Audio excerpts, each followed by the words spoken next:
Hello there. Welcome to the RoboTalk show. I'm your host Aditya. First of all, thank you for clicking. Secondly, this is the fourth episode of the show, and in this episode, we talk about warehouse robots, their uses, their scope, about warehouse robotics companies, and a lot more exciting things. And who knew that my guest would be a Star Wars fan too? So let's welcome the founder of Accio Robotics, Pranav Srinivasan.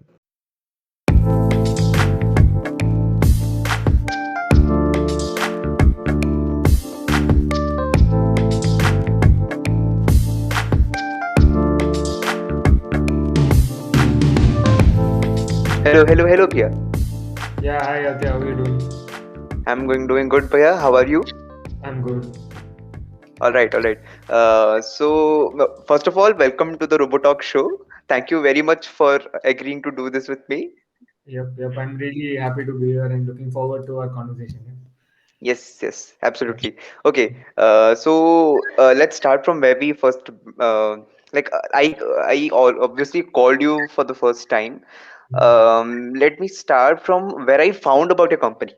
Mhm. So, I was watching a channel on YouTube called the Business Outlook, Mhm. and it had featured your company, Accio Robotics.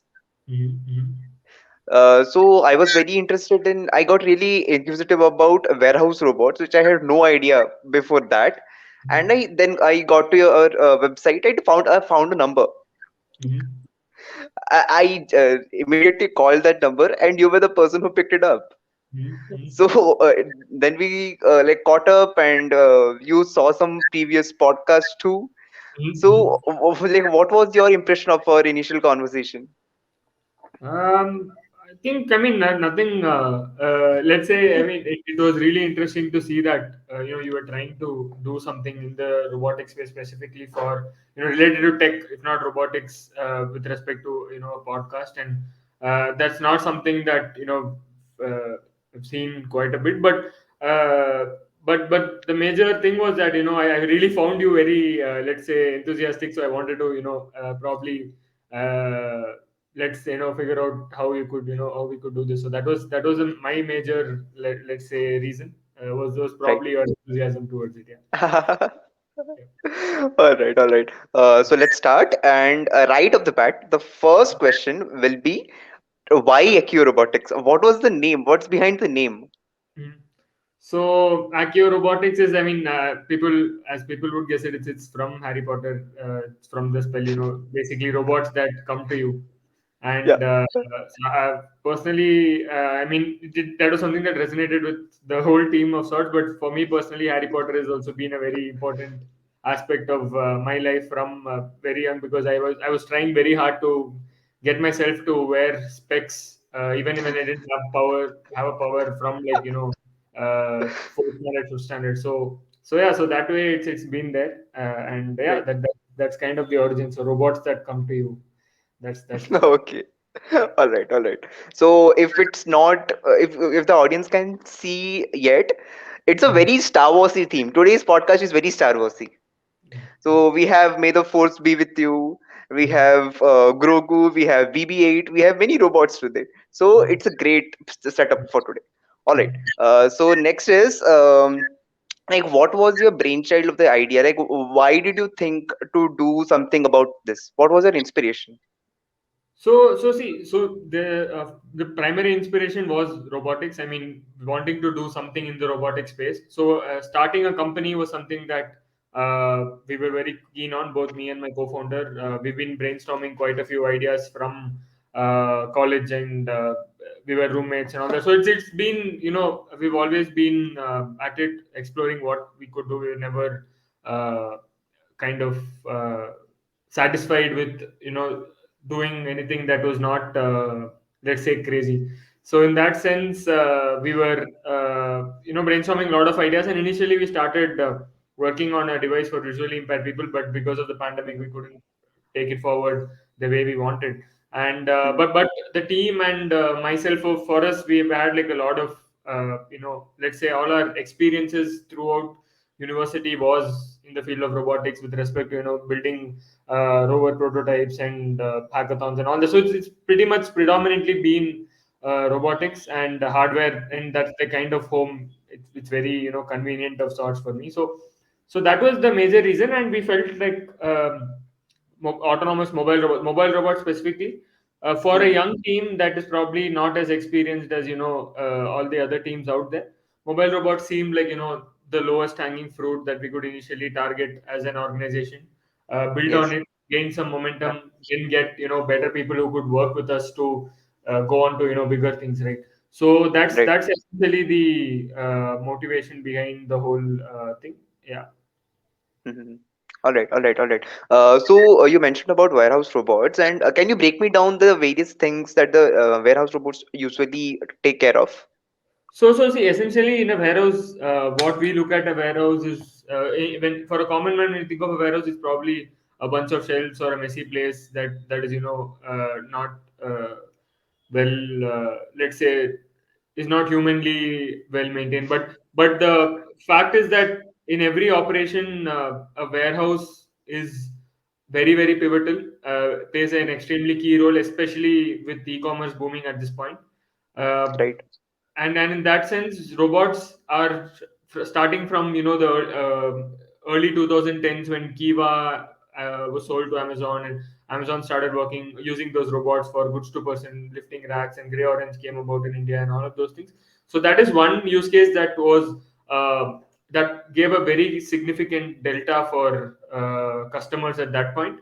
And those were, Mm-hmm. I would say, the earliest warehouse robots, of course, after conveyor belts. Yeah, so conveyor belts Yeah. have definitely been part of the whole ecosystem for a long time. But the very Mm. first AGVs still existed probably from the 1990s. I would say was like when the first guided vehicles, be it on rails or line following, or so those were still Right. there for real movement, but not Yes. necessarily very active in the warehouse space as such. So, but with respect to warehouses, you have there is an application of goods to person, which Amazon and Mm. other companies are doing. Then there is Yeah. uh, just the sorting aspect of you're getting your parcels. How do you sort it to the right Mm. place that it needs to go to, right? And then Right. filling the inventory. Like once you're getting new inventory, where do you put it properly, right? The whole Mm-hmm. management system. So that way there is like then basic material movement from probably so there even with warehouses there are different kind of warehouses, right? There are like Mm-hmm. fulfillment centers, there are micro fulfillment centers which are more dealing with more specific areas. Then you have citywide fulfillment centers which are dealing with more larger volumes and bigger stock. So that way Right. it's there are like different small use cases. And right now warehousing has reached a point where robots are the things that are going to optimize the whole thing, increase throughput, increase efficiency, and Yeah. all that. That is one sector that's why you can find a lot of companies in the warehousing space, because that is one sector where Mm. there is significant return on investment for the customer. The technology is also Mm-hmm. not that complicated that it's going to be very expensive to build. Right. So Mm-hmm. all this together, that's like a very ideal space for robotics companies to start off with, and Right. that's essentially the thing. Yeah. Okay. So you told me that you manage this company with your friend. Mhm. So probably you started at your college.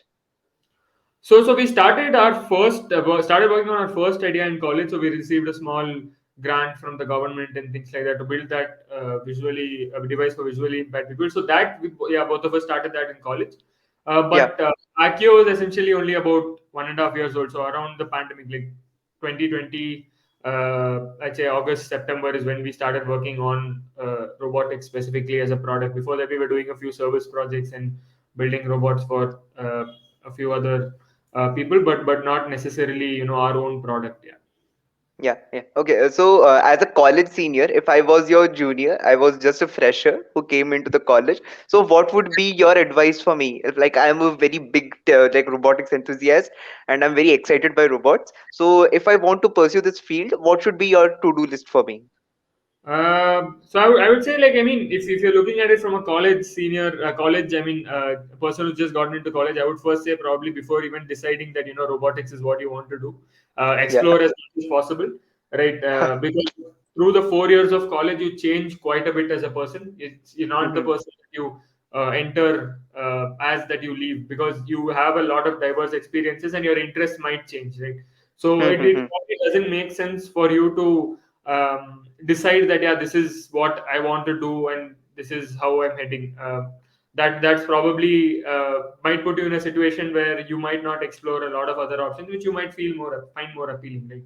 So that way, I would say Okay. that's the first advice. But if you look at specifically with robotics, I think time in college has to be spent on a lot of exploration, right? So for me, Mm. it was my background is mechanical engineering. I spent a lot of time getting my hands dirty with electronics, getting my hands dirty with software, trying to at least Yeah. understand what goes on, so that I could potentially lead a team of people, a multidisciplinary team that can work together to put together a robot. So I should at least be able to tell the person that this is what we need, right?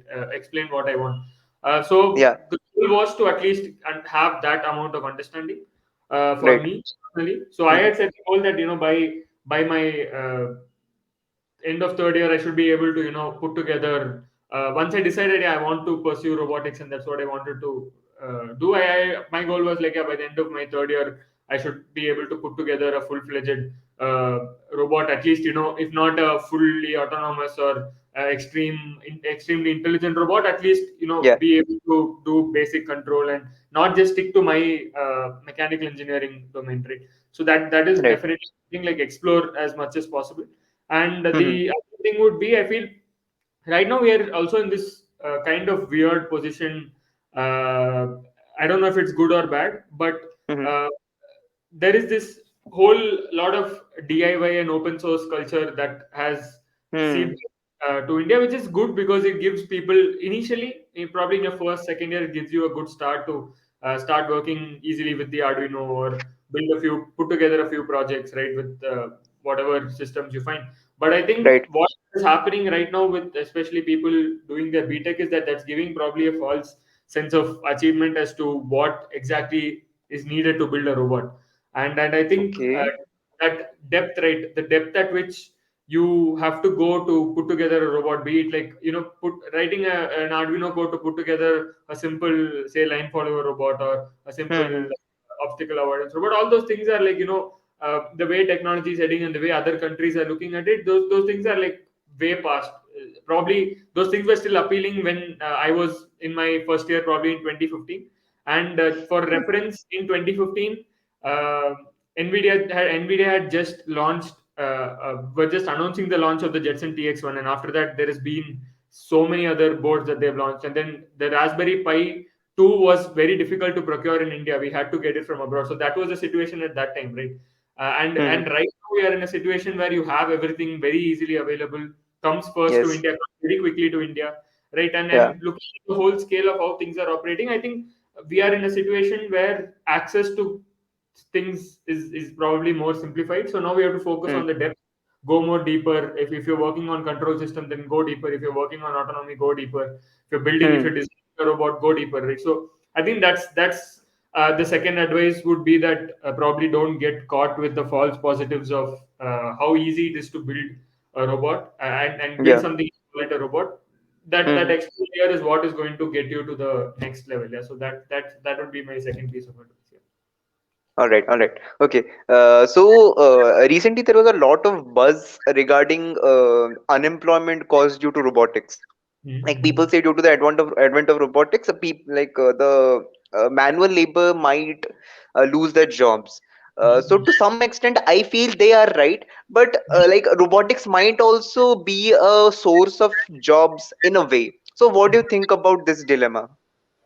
Yeah, so with this, I mean, this is something that everyone, kind of, if when I tell people, like, we are working on robotics, that's kind of the first question that I get about the unemployment and the jobs and things like that. So Yeah. I feel the best way to look at that, rather than looking at it as to people are getting unemployed, is that people need to upskill right now, and I think we need to build infrastructure around that. It's not like I'm Right. telling people, you just need to upskill, figure out a way. It's like, I think as a society, there needs to be a lot of infrastructure, and there needs to be a lot of access to education that becomes easier for people, which is happening, like, slowly. Let's say with Geo, people have been able to access the internet way more easier, which has really amplified a lot of things, right? I still Hmm. remember my first year for us, we were still dealing with 1 GB of data per month and paying the same amount that we're paying right now for 1 GB every day. So that was this, from that to now there has been a huge, definitely a huge boost. So I Yeah. think the solution to this would be people evolving, and I think all of us upskilling, because as human beings, Hmm. doing a repetitive task or doing so something that a robot can replace you with, something you Hmm. can be replaced with using a robot, I don't think that's worth our time as well here, right? I mean, we are capable of doing a lot more, we're capable of being more creative, we can Yeah. actually seek something that we are passionate about, right?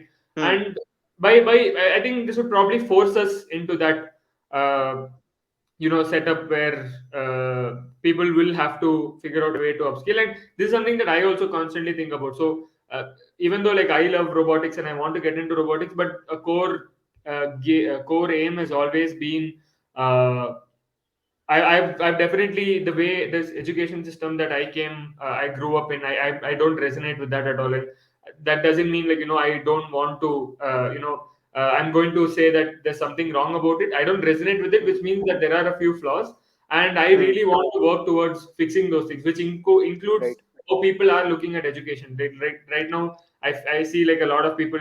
What is the next step after BTech? It's like, yeah, you need to do your masters or you need to get a job. It's kind of like a norm, but not many people actually go there because they are interested in that particular field, and they want to learn more.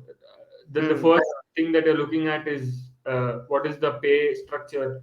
After that, of course, money is important, but I Yeah. think that mentality is far more prevalent in a place like India. uh, Hmm. and I really want to work towards figuring out ways as to how that whole mindset can change and evolve. And I think once that happens, automatically all these things with people upskilling, which would result in probably not lack of jobs but creation of better jobs. We would definitely Hmm. need more creative people. We would need more engineers to build more innovative products. Like there have been in the last 3-4 years, there have been so many startups that have come up, right? And probably 10 years back, that it was not as easy to start a company in India. It was really a huge task, and let alone a hardware company, right? So That's so true. yeah, so that way things are evolving, and I Hmm. think, yeah, over time we are definitely going to adopt, and that's just been our whole history as humans and our evolution. We've always figured out ways to adapt and evolve. Yeah, so I think that would be a natural course that we would eventually take. Yeah. All right, all right. Okay, so can you tell me, like, as a startup in India, as a robotic startup in India, there might be some problems you might be facing, Mhm. like while doing operations or while probably procuring funds. Like, can you list me some, and like how are you tackling those? Yeah. So I mean, first, like with respect to the major problems that we face are, uh, like as I said, like the number of startups have been increasing, right? But still, Hmm. most of them, as a country, for us, most of them are still, let's say, in the software space or fintech space, and mostly software related, right? And Yeah. what that essentially means is, yeah, we are growing, but we've Hmm. not yet got into a place where hardware is that easy to build. Like if you look at a robot, right? Hmm. You need batteries. Something as Right. basic as a battery is not very commonly manufactured in India. You still need to go to places outside. You need to go to China or Taiwan or Japan, or uh, and that's where all the major manufacturers are. When if you want reliable batteries, I mean, if you Right. want to look at something like motors, actuators, uh, so that whole ecosystem is on the rise. Like it's not very stable yet at this point, Yes. and that's one major problem. I would say, like I think probably with starting a robotics company or running a robotics company 4 years, 3 to 4 years down the line might be a lot easier than it is right now. And Certainly. even with Yeah. respect to raising investments and funding, it's because the whole hardware ecosystem doesn't exist very. It's not very prevalent in India. Uh, Hmm. and for raising investment, it does become a bit trickier, right? We Right. might Yeah. you might easily see a company that is, because the outputs also are lower, because there Hmm. are lead times involved. There are like there is a lot of R&D cost involved, right? So the Hmm. risk also much more. Building a new product is more difficult. So the risk is Right. higher. It's like everything is stacked against it when you compare a software business at this point, right? So that way, even Hmm. investment does become a little bit more complicated than for another company, definitely. So yeah, so these have been a couple of the couple of big problems, but the biggest of them all has definitely been onboarding quality talent, and this is something that every person that I speak to Hmm. has problems. Every hardware company that I speak to has a problem with, because of the whole brain drain problem. If you're able to identify quality talent, they've already either left the country for a master's, or getting someone back Hmm. from there is this percentage is very low. But I mean, we were definitely lucky enough that some people chose to work with us, and we are like that way we were fortunate. But it's definitely not as easy to have, like, compared to running a robotics company in Europe or in the US, where there is that level of talent that you would need to build a state of the art stack, full stack, I mean, hardware and software, right? So Yeah. that's definitely a problem. And I think that, as I mentioned earlier, that's something that would fix with the whole uh, overall of the educational, let's say, the mindsets that we are at as a Hmm. country, and that's slowly happening. So I think we'll Yeah. get there with respect to that as well. But yeah, but this is definitely been a very big problem that all other hardware company founders have also shared with me. Yeah. All right, all right. Okay, so this is a very thought-based question I had. Elon Musk owns a company called Neuralink. It is a neural implant which can control, uh, which is controlled, or how should I put it? The neural implant takes data from the brain neurons. Mm-hmm, So the brain acts as an input device for the implant. mm-hmm, mm-hmm, So in the future, there might be so someone might misuse it mm-hmm. to say, as a cybersecurity issues might rise. So Yeah. what do you think about that? I feel, I mean, with respect to what the whole Neuralink system is trying to achieve, I think with respect to Yeah. that, probably cybersecurity issues would not be as, definitely a big problem. But I think Yes. if we solve a major chunk of the puzzle, which is the whole interaction, the whole, let's say, the whole bionic interaction that has to happen, right? Right. If Right. Right. it's happening, then I think the following things are definitely something that will be eventually fixed, because uh, with respect to technology, that risk is always going to be there, about Yeah. penetration, about how people can, because even right now with banking going online, people can lose Hmm. their money, which is life savings in because of an attack, right? So that's still possible, and we are definitely working like, as a whole, the industry is working towards making those things better. So I think the cyber security aspect of it specifically would not be as big as an issue as compared to, first of all, the whole technology itself, and Hmm. secondly, the potential benefits in terms of, say, how people don't really have to worry about amputation, or people with Right. this Right. might not have to live a life where they are feeling different or treated differently. Inclusivity True. might more easier to achieve, right? So I think the pros are way larger, and Much for more. every person it will be a personal choice, right? About if you want to do it or you True. don't want to do it, I'm hoping. So yeah, Yeah. so that way I feel the cybersecurity threat is probably not as significant as, like, all the other potential threats that might exist, or even the uh, benefits that a system like that can bring about. Yeah. All right. All right. Do you have any book recommendations? Book recommendations. I mean, yeah, one. Like, honestly, I've not been like a very avid reader, but I've started over, like, ever since I've started a company for the last, like, 2 years. I've tried to make sure I'm able to finish at least a book a month. And the first advice would definitely be for everyone is to start reading. I feel like this is something that a lot of other CEOs of bigger companies and founders have spoken about. I Hmm. never understood the impact of that until I started it, and it's definitely the first thing is that people should read more than or be very mindful of the kind of content that you are consuming. And with respect to recommendations, I feel some books that have like really defined my thought process have one is been Zero to One, which is like a standard bible for all entrepreneurs to read, Entrepreneurs. which they Yes. are written by Peter Thiel. So that's definitely one. And Hmm. apart from that, one of the latest books that I read that gave me a very good understanding as a startup founder as to how I should go about trying to set culture and how to run a company is Delivering Happiness, which is written by the founders of Zappos, which was acquired by Amazon way earlier. So Yes. that's been like a very significant impact with respect to things that I've been doing. And one thing that I hold as my let's say a book that I keep going back to and reading, probably not impactful for everyone, is definitely Elon Musk's book that was written by Ashley Vance.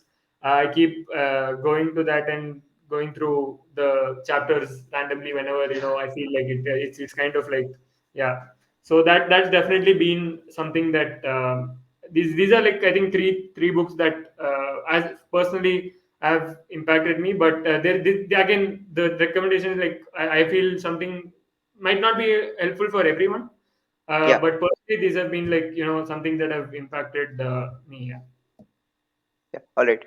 So as the layout is, we know we both are Star Wars fans, like hardcore Star Wars fans. So I got hold of some images of Mhm. robots, Mhm. the very fond robots. Audience is very fond of these robots. This one is R2D2. Mhm. It had been since the first episode of Star Wars, Yeah. and here we have C3PO, which Yeah. was made by Alan Sky. Like, it was made by, I guess, Anakin Skywalker.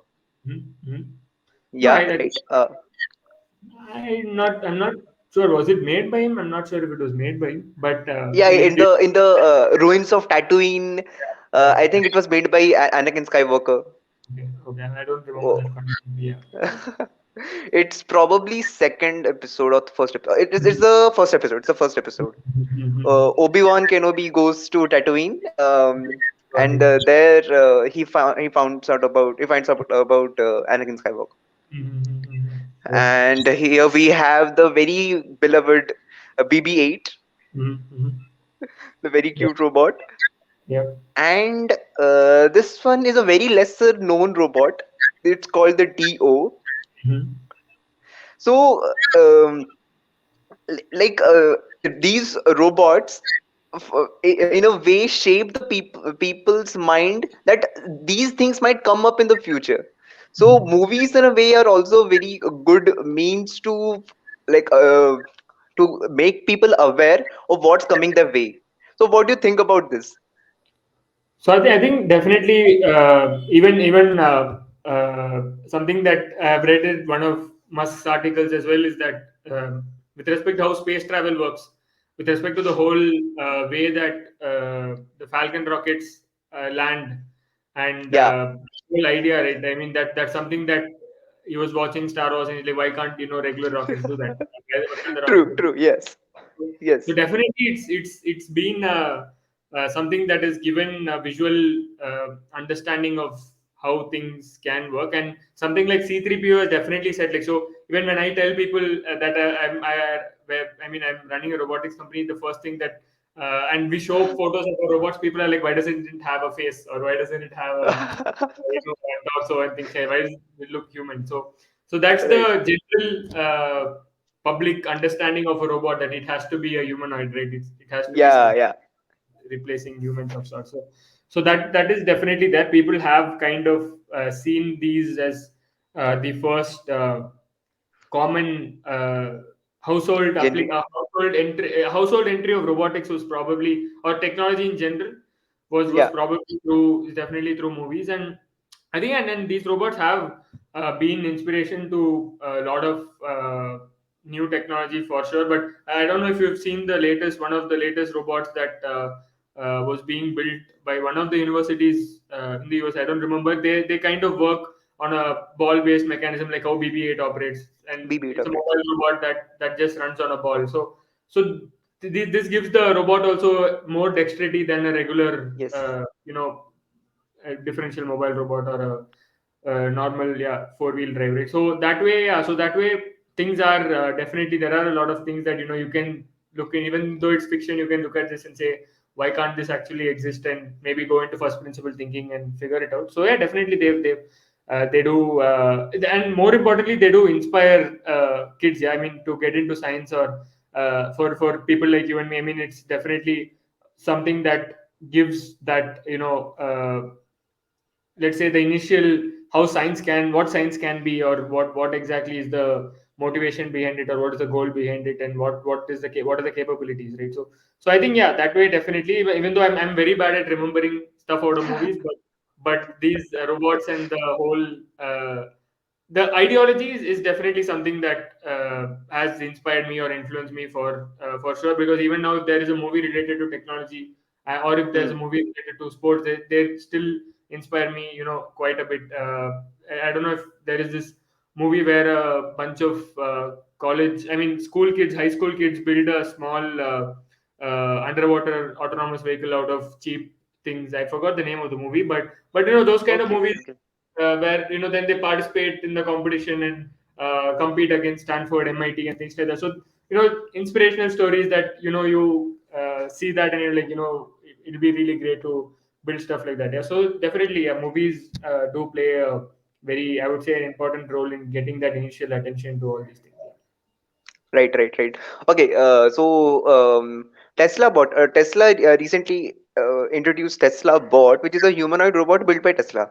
So, do you think Tesla Bot, like a humanoid robot, is the best form of robot to make things more productive? There might be more forms which Mhm. will be more productive than a humanoid, because in a humanoid you need to take care of many things. So, why do you need to have two legs and two hands? There might be some more forms which will be better. So why Mhm. a humanoid? So I think the primary reason for a humanoid, right, is that it becomes multi-purpose. So with respect to a lot of other robots that you would see out there, a lot with respect to a lot of other things, unless you're building a transformer, right? Hmm. With respect to a lot of other things that other robots that you see out there, they are very specific to one use case. you Hmm. can you can say, for example, we build robots that operate in the warehouse. Right. There are robots that probably operate outside in a military environment. Base. Hmm. There are robots for farming, right?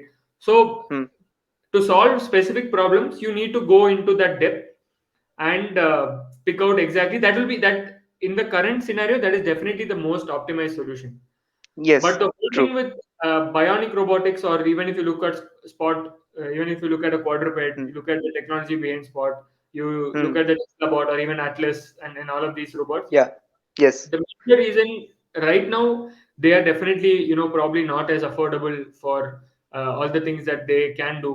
Right? They are definitely not going to be a pet. The $70,000 pet is not something that people would want to have, right?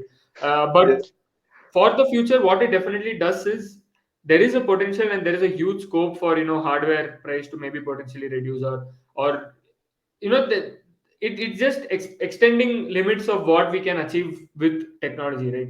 And Hmm. these robots, the thing with robots that look more closer to a bionic structure, Hmm. is that they are more universal or more versatile. So if you look at the Spot, they can do alternate navigation as well, and they can work in a warehouse as well. They can climb stairs. They're basically capable of going into any kind of environment. And same thing with something like Tesla bot. If you're able to bring down the price of something like a Tesla bot and make Hmm. it accessible, uh, Hmm. or even the technology that, so for something like Spot, if you look at the amount of technology and the R&D that has gone into Spot, probably building Hmm. a Hmm. robot to a specific use case is not as difficult for a team like Boston Dynamics, right? If they want to put together another robot for a specific use case, it's not going to take them much time at all compared to Right. what the company will take to do. So that Hmm. way, I think all of these robots are more for the future, but the R&D and the development that is going into them, right, is Hmm. Hmm. Hmm. definitely something that I don't think we'll see the effects of right now, because I think when countries launched their first space program, probably this Hmm. was a kind of approach to that as well, because they are very expensive and they are, eating into taxpayers' money, right? Same, I Hmm. think the same goes for these kind of robots that are, extremely capable of a varied kind of things. There's a lot of research that Yes. goes into that can be used for other things.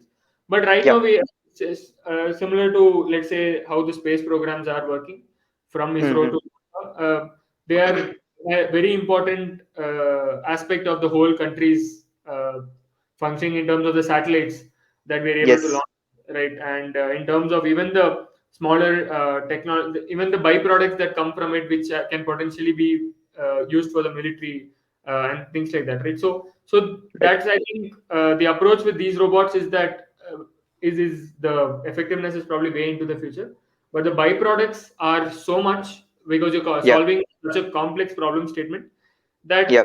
it can be used in current situations and keep evolving. Yeah. Right, right, right. Okay, so here we come to the end of the episode, Mhm. and thank you so much for coming. And Mhm. I just, what's your message for me? Like, how did the podcast go? What's your feelings? Mhm. So I think, just specifically for you, my only one message would be that don't lose this enthusiasm that you have about doing even coming up with a podcast like this and trying to. I mean, just there are going to be people who are going to come up with a lot of opinions. There are going to be people who are going to tell you a lot of things, Right. and I think just don't lose that enthusiasm and what you believe in, and what why you wanted to start this podcast. Like right now, probably it's something with very limited viewers or whatever, but there is, like, definitely with the enthusiasm that you want to take it forward with. Just, Yeah. yeah, just don't lose that, and I think you'll be fine. Okay. Thank you so much, Bhaiya. Thank you so much for coming. Yep. Yep. Thank you for having me. Yeah. Yeah. All right. Bye bye. Bye bye. Take See you. care. Yeah.